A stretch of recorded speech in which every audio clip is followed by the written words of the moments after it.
మిద్దె తోటల నగరంగా విశాఖను తీర్చిదిద్దుదాం. ఎకో వైజాగ్ను విజయవంతం చేద్దాం. ప్రతి ఇల్లు పచ్చదనంతో కలకలలాడాలి. పండ్లు, ఔషధ జాతి పక్షుగూళ్లు పెట్టుకునే మొక్కలు పెంచుదాం. Lakshmi APD UCD. మిద్దె తోటల నగరంగా విశాఖను తీర్చిదిద్దుదామని అర్బన్ కమ్యూనిటీ డెవలప్మెంట్ విభాగం ఏపీడీ లక్ష్మి అన్నారు. ఆదర్శ నగర్లో జీవీఎంసీ అర్బన్ కమ్యూనిటీ డెవలప్మెంట్ విభాగం నిర్వహించిన మన కూరగాయల తోట కార్యక్రమంలో గ్రీన్ క్లైమేట్ టీం ఎన్జీఓ తెచ్చిన కూరగాయల మొక్కలు, విత్తనాల పంపిణీ చేసిన అనంతరం ఆమె మాట్లాడారు. రసాయన ఎరువులు, రసాయన క్రిమి సంహారకాలు, రసాయన కలుపుతీత మందులు లేకుండా ప్రకృతి ఆధారిత పంటలను ఆహారంగా తీసుకోవడం ఆరోగ్యకరమన్నారు.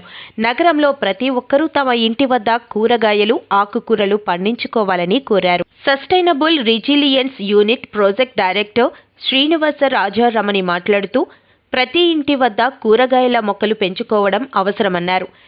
అలా పండించడం వల్ల అటు ఆదాయం, అటు ఆరోగ్యం, ఇలా 2 లాభాలు కలుగుతాయని అన్నారు. రసాయనాల కాలుష్యంతో కూడిన ఆహారం తీసుకోవడం వల్ల ఆరోగ్యం దెబ్బతింటుందని వివరించారు.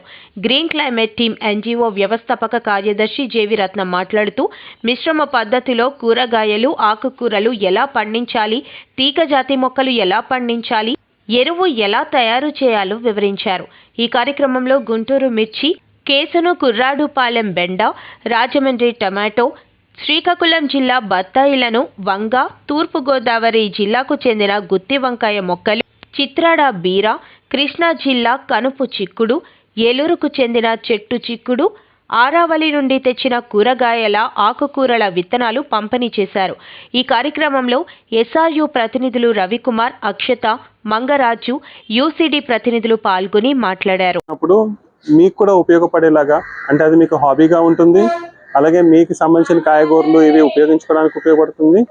సో ఈ టెర్రస్ గార్డెన్ అనే దాన్ని మనం ఎంకరేజ్ చేస్తాం.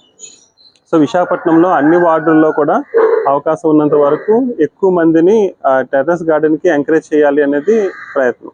సో ఎకో వైజాగ్లో 5 కాంపోనెంట్స్ ఉంటాయి.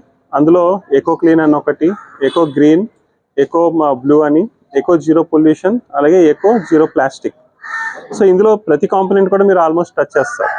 ఎందుకంటే సో ఆటోమేటిక్గా మీకు ఇంట్లో ఉన్న దాన్ని కూడా కిచెన్ గార్డెన్స్ అట్లాగా మీరు తీసుకొచ్చినప్పుడు కొంత వేస్ట్ మెటీరియల్ కూడా మీరు రీసైకిల్ చేస్తారు.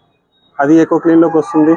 అలాగే మీకు ఉన్న వాటర్ని కూడా అవకాశం ఉంటే ఫ్యూచర్లో రీసైకిల్ ప్లాన్ చేయొచ్చు. అలాగే ఎకో గ్రీన్లో ఏదైతే మన సిటీలో ప్లాంటేషన్ ఇంకా ఇంప్రూవ్ చేయాలనుకుంటున్నామో దానిలో పార్ట్ కింద మీరు పెట్టే టెర్రస్ గార్డెన్ కూడా రేపన్న రోజున సిటీలో మనం land use land cover classification తీసుకుంటే సిటీలో గ్రీన్ కవర్ పెంచడంలో కూడా చిన్న కంట్రిబ్యూషన్ కమ్యూనిటీ నుంచి, ఉమెన్ గ్రూప్స్ నుంచి కూడా ఉంటుంది. సో అలాగే మనకి నేషనల్ క్లీన్ ఎయిర్ ప్రోగ్రామ్ కూడా మనం ఇంప్లిమెంట్ చేస్తున్నాం. నేషనల్ క్లీన్ ఎయిర్ ప్రోగ్రామ్ ఏంటంటే ఈ సిటీలో ఎయిర్ పొల్యూషన్ లెవెల్స్ని తగ్గించాలి. ముఖ్యంగా పార్టికులేట్ మ్యాటర్ని 20 to 30% తగ్గించాలి. దానిలో కూడా మనకి ఈ ప్లాంటేషన్ యాక్టివిటీ అట్లీస్ట్ కొంత పోర్షన్ మనం సిటీ అంతా కూడా అందరూ ప్రాక్టీస్ చేసినట్టే ఉంటుంది. అలాగే మీ అందరికీ తెలుసు వాతావరణంలో మార్పులు, సో క్లైమేట్ చేంజ్ అంటాం, టెంపరేచర్స్ ఇవన్నీ కూడా పెరుగుతూ వెళ్తున్నాయి.